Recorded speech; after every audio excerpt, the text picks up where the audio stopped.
একটা জায়গায় অন্তত মেহেদী হাসান মিরাজ দুনিয়ার অন্যতম সেরা, সেটা অবশ্যই আপনাকে মানতে হবে। বিশেষ করে সবশেষ 3 বছরে তিনি বোলারদের নিয়ে, টেলেন্ডারদের নিয়ে যেভাবে লড়াইটা করেছেন, তিনি দুনিয়ার অন্যতম সেরাদের একজন। সেটা আমি বলছি না, পরিসংখ্যানই বলছে।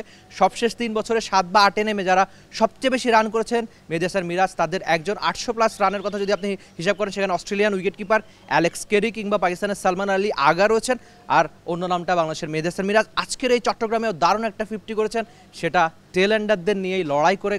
শুরুতে তাইজুল ইসলামের সঙ্গে লড়েছেন, তারপর নিজে দারুণ একটা 50 পেয়েছেন আজকের এই চট্টগ্রামে। সবচেয়ে বেশি 50-র কথা যদি আপনি চিন্তা করেন, সবশেষ 3 বছরে 7 বা 8 নেমে, সেখানে বাংলাদেশের মেহেদী হাসান মিরাজও রয়েছেন বেশ উপরের দিকে। তার চেয়ে বেশি 50 করা ব্যাটারও রয়েছেন কেবলমাত্র পাকিস্তানের সালমান আলী আগা। তার মানে আগে পরে পরিসংখ্যান অন্তত জানান যায় তিনি কতখানি দারুণ ব্যাটার হিসেবে খুব ভালো পারফরমেন্স করছেন।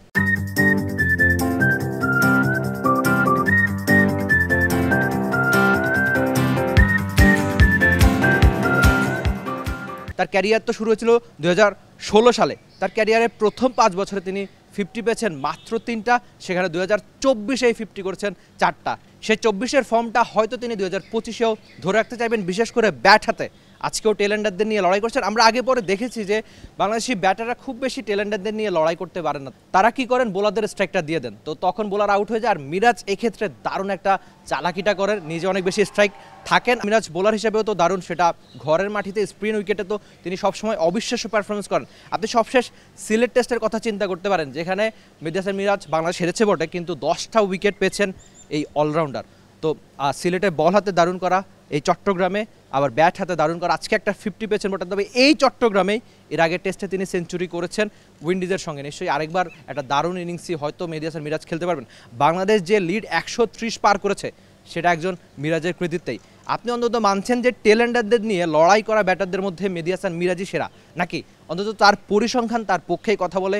সবশেষ 3 বছরে 7 বা 8 নেমে 800-এর বেশি রান, সবচেয়ে বেশি 50 করাদের মধ্যে বেশ উপরের দিকেই থাকা একজন মিরাজ অলরাউন্ডার হয়ে উঠছেন বটে। তার ক্যারিয়ারের একদম শুরুর দিকে হয়তো ব্যাট হাতে অতখানি অবদান বাংলাদেশের হয়ে রাখতে পারেননি, কিন্তু সবশেষ কটা বছরে ঠিকই রেখেছেন। বিশেষ করে 2024 সালের 4টা 50 কিন্তু সে কথাই বলে। Rifat Emil, T Sports, Chattogram. For more updates, subscribe to our YouTube channel and click on the bell icon. Follow us on Facebook and Instagram. Download T-Sports app to enjoy exciting games and highlights. Visit tsports.com.